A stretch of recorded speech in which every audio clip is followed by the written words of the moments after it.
see on üks lõputu vaidlus.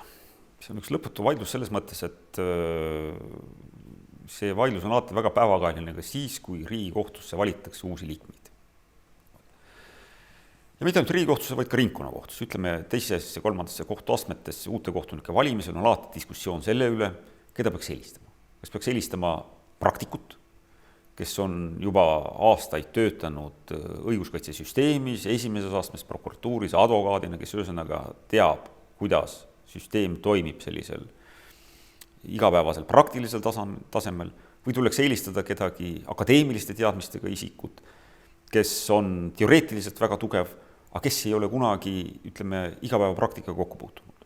See vaidlus on selles mõttes igavene, et on selge, et tulenevad sellest tööst, mida inimesed on varasemalt teinud, nende taust ongi erinev. Aga ma arvan, et see lahendus peitubki nende kahe hüütamises. Ehk igas eeskätt kõrgemas kohtuastmes peakski olema võrdselt neid, kes on akadeemilise taustaga, kui ka neid, kes on praktilise kogemusega. Ühelt poolt akadeemilise taustaga selles mõttes, et tuletaksid ka praktikutele meelde, kuidas tegelikult õiguses kirjas on ja mida teoorias ühe või teise asja kohta arvatakse. Ja praktikud selles mõttes, et nad kutsuksid jällegi need akadeemikud selles mõttes korrale, et nad väga oma mõttelennus õhku ei tõuseks.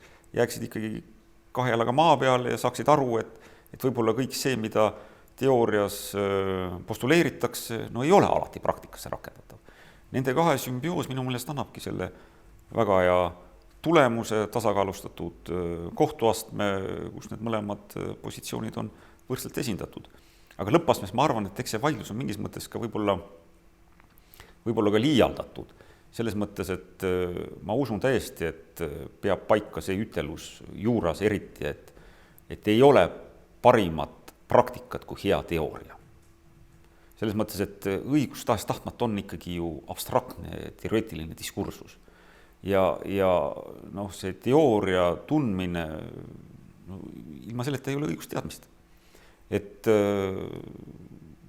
ka see igapäevases õiguspraktikas töötav inimene, mida ta siis rakendab? Ta peab ikkagi õigusteadmise rakendama üksikjuhtumitele. Et selles mõttes võib-olla mingis mõttes see vaidlus, olgugi, et on igavene, on natukene üle paisutatud. See vastuolu ei ole iseenesest nii terav.